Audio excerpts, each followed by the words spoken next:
we have to sort of go into all of this in more detail, and we learn about their business model when we do that, right? That's the cool thing, going through these, going through these numbers. Now you can see their cash flow is actually a little bit better. Well, I don't know. If you exclude the D&A, it's about equal to net income, as the quick eyeball will tell us. And so the best way to do the annuals, as I've told you a few times, is to actually go to the 8K.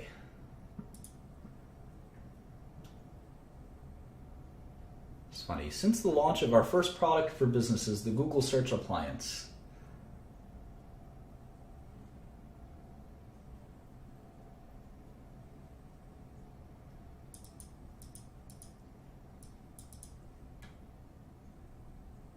Bebop.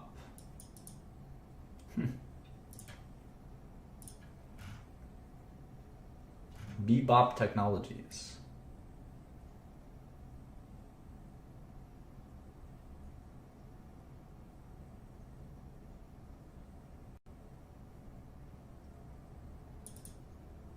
John Doerr will replace Diane on the audit committee. John Doerr is a legendary Silicon Valley venture capitalist.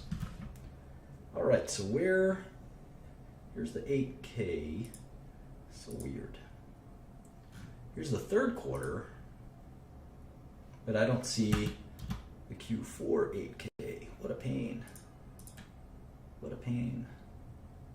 I'll tell you what, maybe I'll go to Google Investor Relations.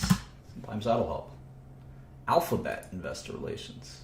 I like their website, abc.xyz. It's kind of funny, isn't it?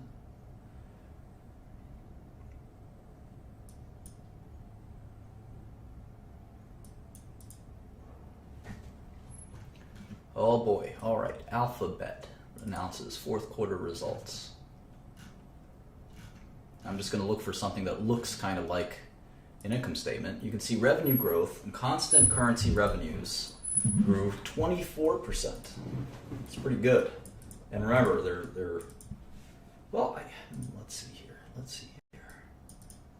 I don't know why constant currency revenues would be growing faster. I guess because the euro is holding it down. That's the reason. Everyone's being depressed by about 6 or 7%. That makes sense. This is one of the weirdest income statements I've ever seen. All right, well, there's a balance sheet that looks normal. How about an income statement? Oh, okay, good.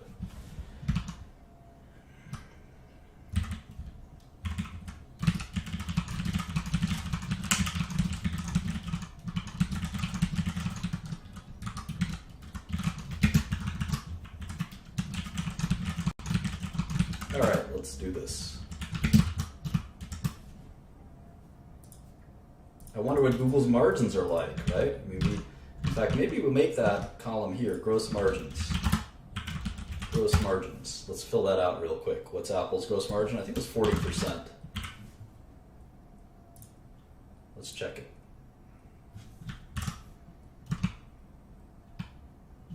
Gross margin, 40%. How about Microsoft? And the links just help you open this stuff so much faster. Looks like 63% or so. How about Facebook? I think that was in the 80s.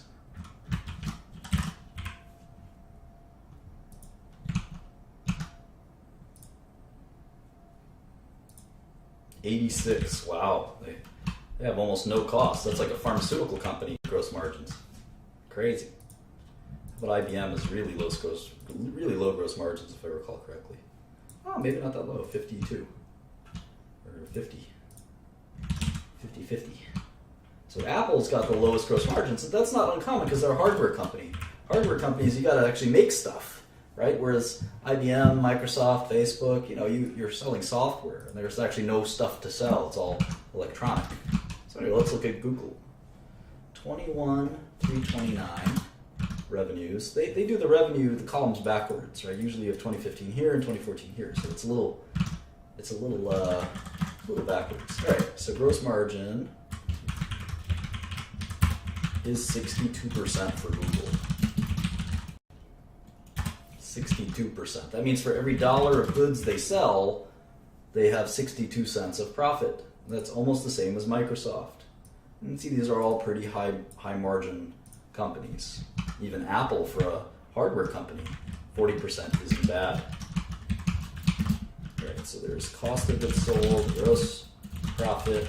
Now, of course, our favorite lines. You can see every company in America has got the same kind of lines. Research and development, sales and marketing, general administrative. Research and development, your new products. Even retail companies have product development costs. Obviously, something like a retailer or a restaurant company is not going to have research and development. McDonald's doesn't have research and development, or at least they don't have much of it. Sales and marketing is a more important line for a lot of companies, and general administrative is just their workforce. These, in total, we call these operating costs.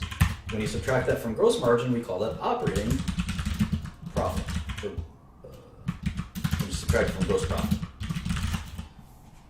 And we can actually get the operating margin, which is pretty important. Operating margin. And that's just operating profit divided by revenue. You can see it's about 30%. And so I'm going to make that as a column. Google's operating margin is 30%. I wonder what Microsoft's or Apple's is. Apple is about 30% as well. How about Microsoft and Facebook? You can think of operating margin as what's left over after all of your business costs are deducted. So for Microsoft, it's 28 cents on the dollar. So 28 cents of revenue. You can see that all of these businesses have roughly the same margin. After the $1 revenue comes in, they have about 30 cents left after all of their business costs are deducted. Facebook, let's see Facebook. There's not even a line. Operating margin. It's a little higher, at least in that quarter. Wow, 57%. Facebook's really, really profitable.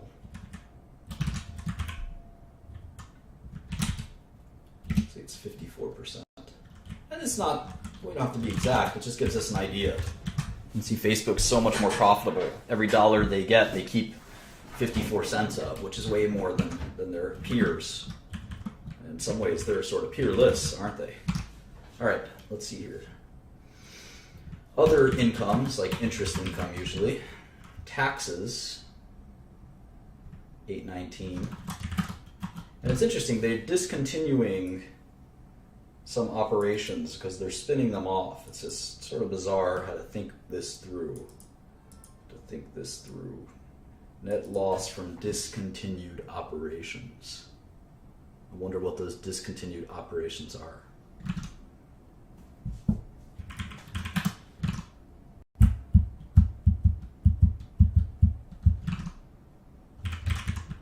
And I'm sort of mixing and matching the years, so that's why there's errors here. Let's do this again. 1572. Again, they have this sort of backwards 2014, 2015. It's a little annoying. Much better. 49.23. How many shares outstanding? They don't want to tell us. Fine. I don't need EPS anyway. I focus on net income.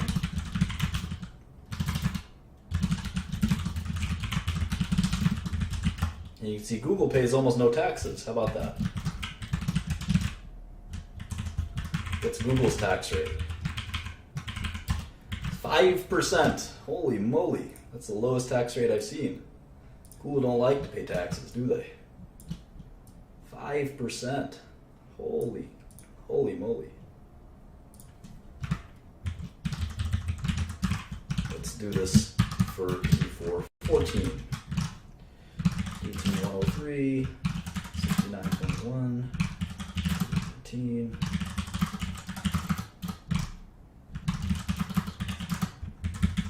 Well, that looks like it was an anomalous year. They were paying 18% taxes for Q4 14. And again, this net loss from discontinued operations kind of freaks me out a little bit. I wonder what that means. Irrespective, that's that. So how about GAAP to non-GAAP? Looks like substantial differences here. Mostly probably on stock-based compensation though, so. Here's the shares amount, 697.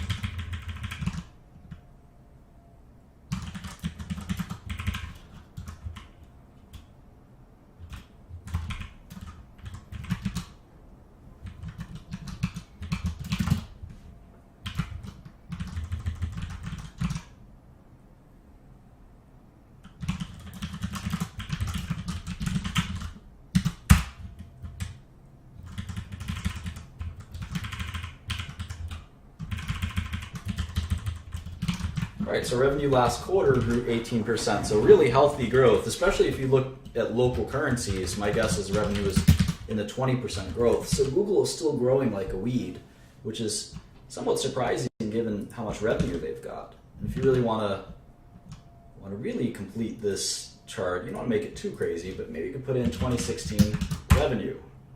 2016 revenue. And for Google, we're expecting 88 billion. 88,487. I'd be curious what these other companies are doing. I think Apple is in the 100 billion club, maybe even 228 billion club. Jeez. More revenue than anyone. I think Microsoft is like 120. Nope, 92. Nope, even less than that. 88.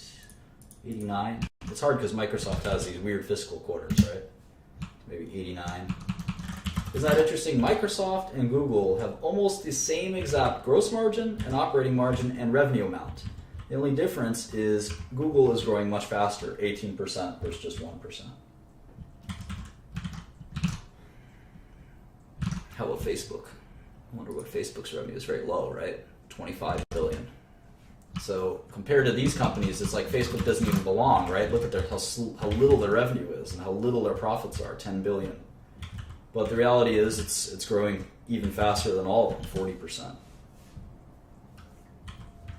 It certainly makes you wonder, we'll do the net present value and the discounted cash flow. It makes you wonder if Google could be a good long as well. We'll do the discounted cash flow soon. See if we can see the old news. That'd be good. Here's Q3, Alphabet Q3 results. Here's the income statement. And again, it's nice to just be able to copy and paste. And the results kind of fall off your fingers very simply.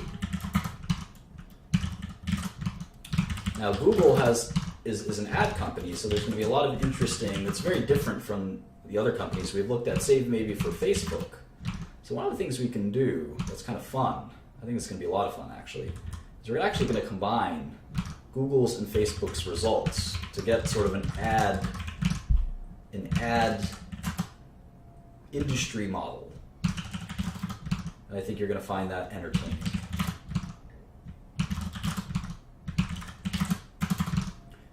The question is ad revenue growing in total? Are they taking ad revenue away from traditional ads like TV and radio?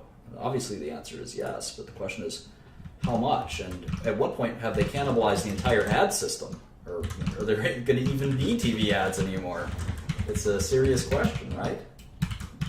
Let's move this up here, kind of like revenue first, gross margin second.